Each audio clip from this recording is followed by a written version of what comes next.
Hello students, मैं अंजलि पयाल स्वागत करती हूँ आपका आईसीटी वर्चुअल क्लासरूम देहरादून से। कैसे हैं आप सब लोग? उम्मीद करती हूँ आप सब लोग अच्छे होंगे और अपनी लाइफ में बहुत बेहतर कुछ कर रहे होंगे। आज हम बात कर रहे हैं क्लास 11th की केमिस्ट्री की, और जैसे कि आप लोग जानते हैं सेकंड चैप्टर यहाँ पर चल रहा है, स्ट्रक्चर ऑफ एटम यानी परमाणु की संरचना की बात हम लोग कर रहे हैं, जिसमें आपने परमाणु को बहुत अच्छे से पढ़ा, ठीक है ना।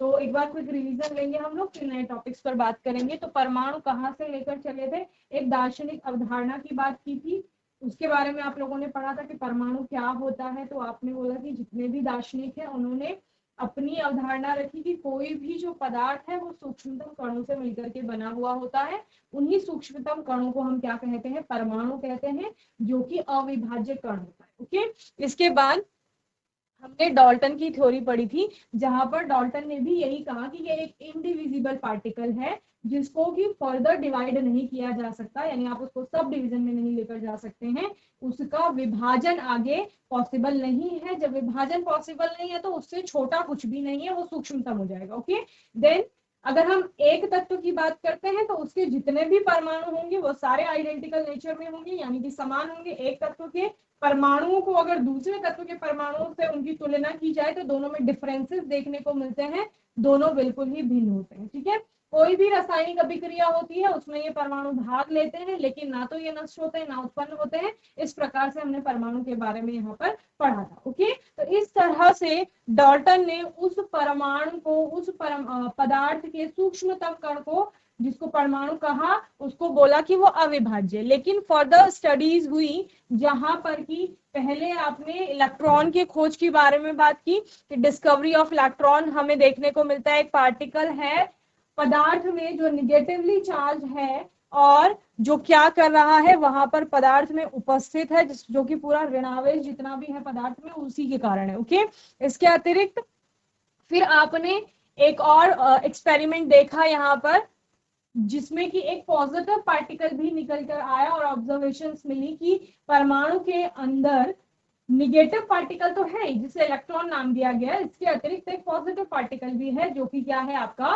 प्रोटॉन है। ओके, देन न्यूट्रॉन की खोज हुई, जहां पर कि बताया गया कि पॉजिटिव और नेगेटिव पार्टिकल के अतिरिक्त एक और पार्टिकल वहां पर है जो कि परमाणु के द्रव्यमान में योगदान देता है, लेकिन उस पर किसी भी प्रकार का आवेश यहाँ पर नहीं है और वो न्यूट्रल है, इसीलिए उसको न्यूट्रॉन नाम दिया गया। ओके, इस प्रकार से हमने पढ़ा। देन एटॉमिक मॉडल्स आए हमारे। अब क्योंकि एटम में इलेक्ट्रॉन प्रोटॉन न्यूट्रॉन की खोज की गई, तो अब आवश्यकता थी ये जानने की कि वो स्थित कहाँ पर है। तो इसके लिए अलग अलग साइंटिस्ट ने अपने मॉडल प्रस्तुत किए, जिसमें सबसे पहले हम थॉमसन का मॉडल पढ़ते हैं। तो थॉमसन या जे थॉमसन ने बताया कि जिस प्रकार से एक तरबूज होता है, परमाणु को भी उसी प्रकार से हम देखते हैं, जिस प्रकार उसमें लाल खाने वाला भाग है, हमारे परमाणु में उसी प्रकार धनावेश है, और लाल खाने वाले भाग में जिस प्रकार से काले बीज बिखरे हुए हैं, उस धनावेश में उसी प्रकार से ऋणावेश यानी कि इलेक्ट्रॉन बिखरा हुआ है, यानी प्रोटॉन है पूरे परमाणु में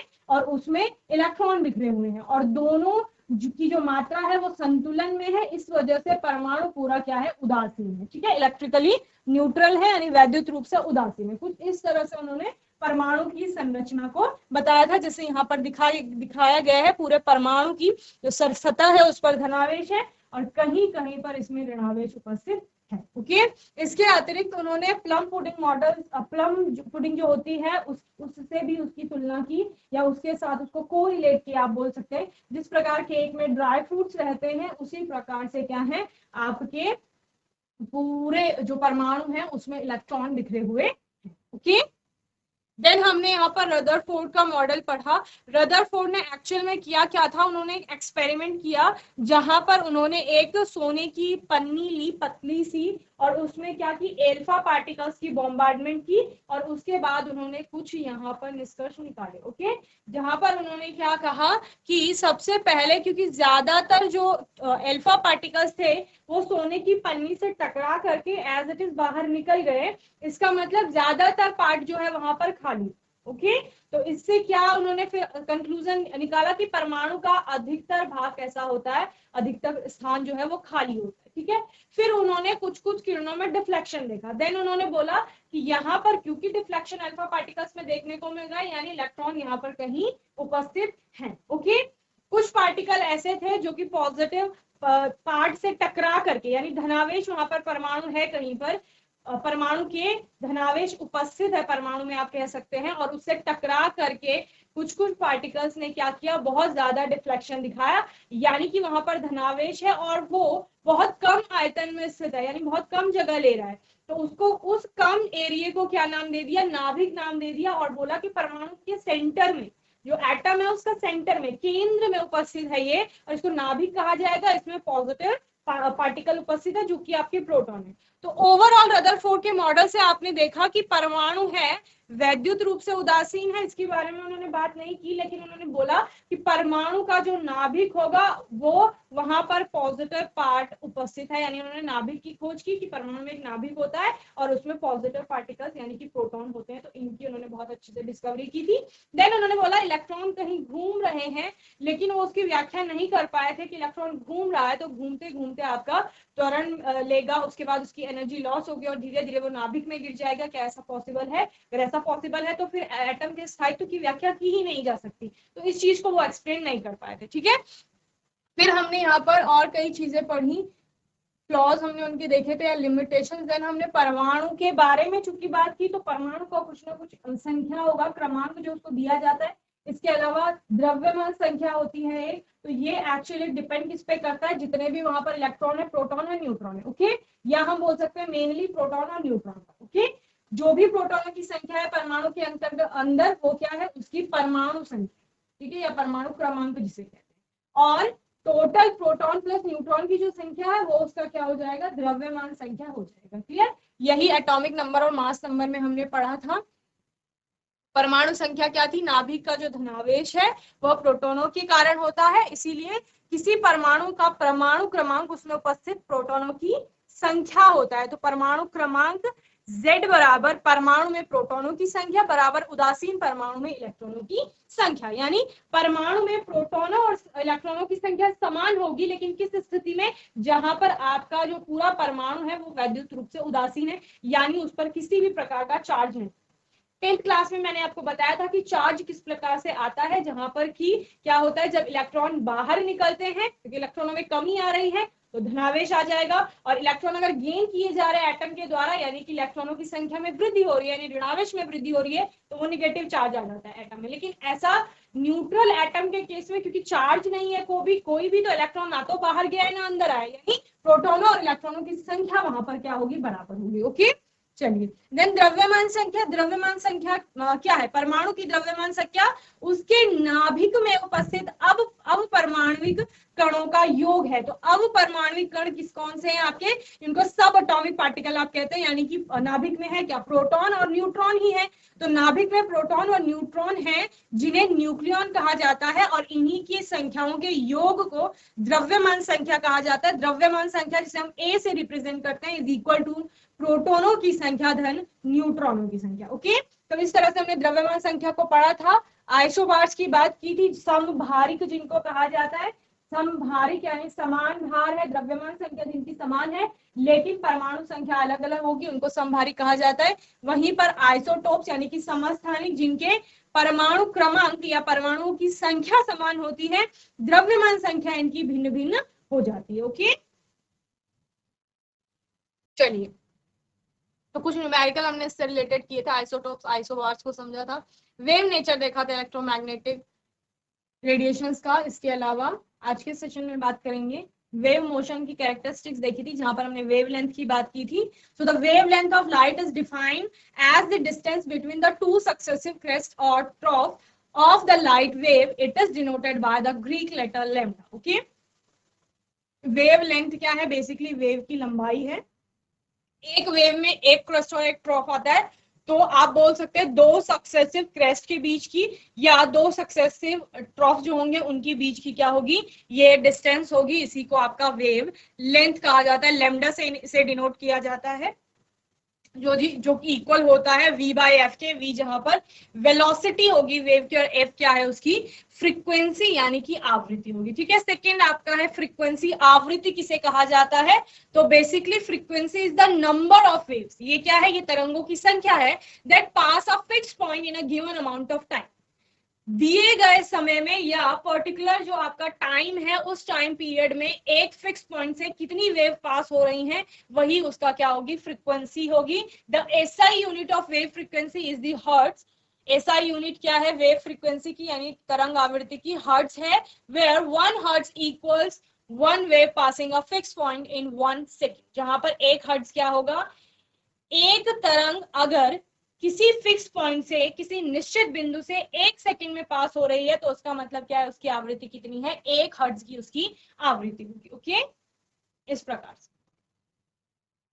तो हाई फ्रीक्वेंसी और लो फ्रीक्वेंसी के सिग्नल आपको समझ आते हैं। लो फ्रीक्वेंसी क्या है, जहां पर एक निश्चित समय में क्या हो रहा है, बहुत कम तरंगे पास हो रही हैं, तो वो क्या है, लो फ्रीक्वेंसी होगी, कम आवृत्ति होगी उसकी। अधिक आवृत्ति का मतलब क्या है, उसी फिक्स पॉइंट से सेम टाइम पर ज्यादा तरंगे अगर पास हो रही हैं तो वो हाई फ्रीक्वेंसी के सिग्नल होंगे। ओके, वेव वेलोसिटी, तो wave velocity is the distance travel by a wave per unit time. Okay, per unit time में जितना भी वेव आपका डिस्टेंस ट्रेवल करेगी वही उसकी क्या होगी, वेव वेलोसिटी होगी, यानी तरंग वेग होगा। ओके,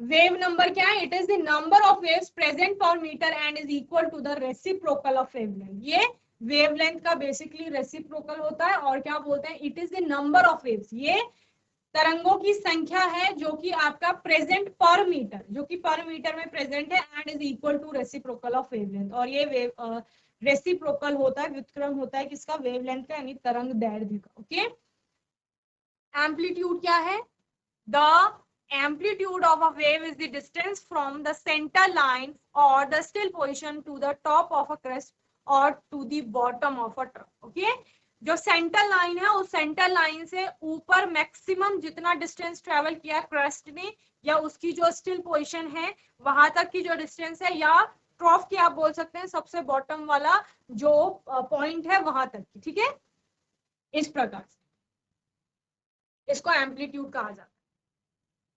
चलिए, अभी हमारा एक नया टॉपिक स्टार्ट हो रहा है जिसमें हमने विद्युत चुंबकीय विकिरण की कणीय प्रकृति की बात की है, यानी particle nature of electromagnetic radiation, Planck's quantum theory. ठीक है, प्लैंक का क्वांटम सिद्धांत। Okay, here following are some of the observation which could not be explained with the help of even the electromagnetic theory. विद्युत चुंबकीय सिद्धांत के द्वारा कुछ चीजों को एक्सप्लेन नहीं किया गया था, जिसमें कि क्या था, गर्म पिंड से विकिरण का उत्सर्जन। कोई भी गर्म वस्तु होती है उसके अगर आप पास में हाथ ले जाओ, उसको टच ना करें, फिर भी आपको हीट जैसा फील होता है, तो यानी वहां से विकिरण उत्सर्जित हो रहे हैं। So the nature of emission of radiation from hot bodies, black body radiation जिसे कहा जाता है, उसकी एक्सप्लेनेशन। और ejection of electrons from metal surface when radiation strike it, that is photo electric effect. यानी कि क्या होता है, कोई भी धातु है उस पर प्रकाश गिरता है और प्रकाश के पड़ने पर वहां पर क्या होते हैं, इलेक्ट्रॉन उत्सर्जित होते हैं। उसकी व्याख्या, धातु की सतह से विकिरण के टकराने पर इलेक्ट्रॉनों का जो निष्कासन है जिसको प्रकाश विद्युत प्रभाव कहा जाता है। और variation of heat capacity of solids as a function of temperature, यानी ठोसों में तापमान के फलन के रूप में ऊष्माधारिता का परिवर्तन। इसके अतिरिक्त line spectra of atoms with special reference to hydrogen, विशेषकर हाइड्रोजन के संदर्भ में परमाणु में देखे गए रेखा स्पेक्ट्रम, तो इन सभी की व्याख्या होनी थी। The first concrete explanation for the phenomenon of the black body radiation was given by Max Planck in 1900। सबसे पहले ब्लैक बॉडी रेडिएशन के लिए जो एक्सप्लेनेशन दिया गया था वो किसके द्वारा दिया गया था, मैक्स प्लैंक के द्वारा दिया गया था 1900 में। ठीक है, this phenomena is given below। when solid are heated they emit radiation over a wide range of wavelengths। ठीक है, जब क्या किया जाता है, सॉलिड्स को हीट दी जाती है, ठोसों को ऊष्मा दी जाती है, तो ऊष्मा देने के बाद वो क्या करते हैं, रेडिएशंस को इमिट करते हैं, यानी कि विकिरण उत्सर्जित करते हैं over a wide range of wavelength। For example, when an iron rod is heated in a furnace, it first turns to dull red and then progressively becomes more and more red as the temperature increases। As this is heated further, the radiation emitted becomes white and then becomes blue as the temperature becomes very high। ठीक है, क्या कहा जा रहा है, example ले लीजिए बहुत सिंपल सा। यहाँ पर क्या किया जा रहा है, एक आयरन की रॉड है, लोहे की एक छड़ ली गई है, उसको फर्नेस पे, बर्नर पे, कहीं पर भी आप हीट कर रहे हो, बहुत ज्यादा टेम्परेचर दे रहे हो, क्योंकि लोहे को बहुत ज्यादा टेम्परेचर चाहिए होता है। अगर आप उसको क्या करा रहे हो, उसका टेम्परेचर बढ़ा रहे हैं, क्योंकि उसका मेल्टिंग पॉइंट बहुत हाई होता है, ठीक है ना। आपको पता है मेल्ट हमने यहाँ पर नहीं कराना है, हमने सिर्फ देखना है कि किस तरह से वो जो लोहे की छड़ है उसमें चेंजेस आपको देखने को मिल रहे हैं। तो पहले आपने उसको गर्म करना शुरू किया, धीरे धीरे हीट करना शुरू किया, तो क्या होगा, धीरे धीरे वो गर्म होना शुरू करेगी और उसमें कलर चेंज आपको देखने को मिलेगा जैसे जैसे टेम्परेचर उसका बढ़े, ठीक है। सबसे पहले थोड़ा हल्का रेड होगा, फिर डार्क रेड होगा, फिर वो सफेद रंग का हो जाएगा, और उसके बाद ब्लू कलर आपको दिखाई देने लगेगा, यानी कि उसका टेम्परेचर बहुत ज्यादा हो गया, ठीक है। और उसके आसपास अगर आप हाथ लेकर जाएंगे, उसको टच नहीं करेंगे क्योंकि तो बहुत गर्म होगा, उसके आसपास हाथ लेकर जाएंगे तो आपको फील होगा ऊष्मा, गर्मी फील होगी। तो वो गर्मी क्या है, वही विकिरण है, यानी जिन रेडिएशंस की बात की जा रही है एक्चुअल में वही रेडिएशंस हैं, और वही क्या हो रहे हैं, उस लोहे की छड़ से उत्सर्जित हो रहे हैं, ठीक है ना। इसके बारे में बात की गई, ये आपका एग्जाम्पल था। Frequency, it means that the frequency of emitted radiation goes from a lower frequency to a higher frequency as the temperature increases. क्या कहा जा रहा है, जैसे जैसे तापमान बढ़ेगा, जो रेडिएशंस वहां से निकल रहे हैं, जो आपको गर्मी फील हो रही है वहां पर, उसका जो टेम्परेचर बढ़ने के साथ साथ फ्रीक्वेंसी भी बढ़ जाएगी, okay.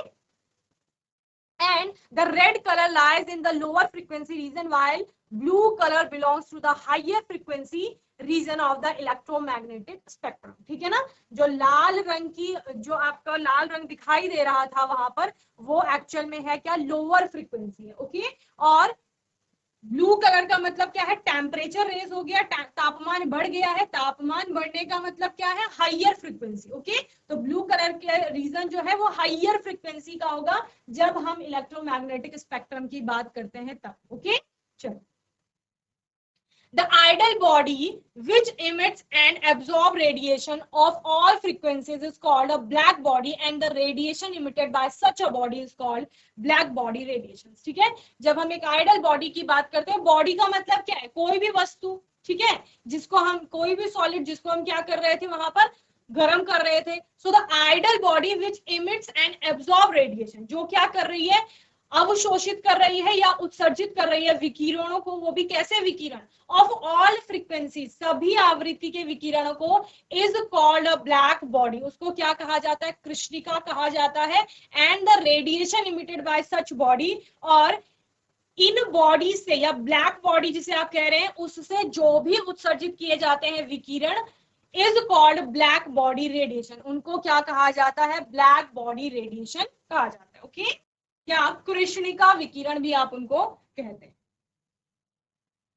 The exact frequency distribution of the emitted radiation intensity versus frequency curve from a black body depends only on its temperature. At a given temperature, intensity of radiation emitted increases with decrease of wavelength, reaches a maximum value at a given wavelength, and then start decreasing with further decrease of wavelength. Okay? क्या कहा गया है, यहां पर intensity और wavelength के बीच में आपको ग्राफ दिया गया है, जिसमें क्या बताया गया है आपको, वाई एक्सिस पे इंटेंसिटी है, प्रकाश की तीव्रता आप जिसे कहते हैं, और एक्स एक्सिस पर आपका क्या है, वेवलेंथ है या तरंग दैर्ध्य जिसे आप कहते हैं, ठीक है।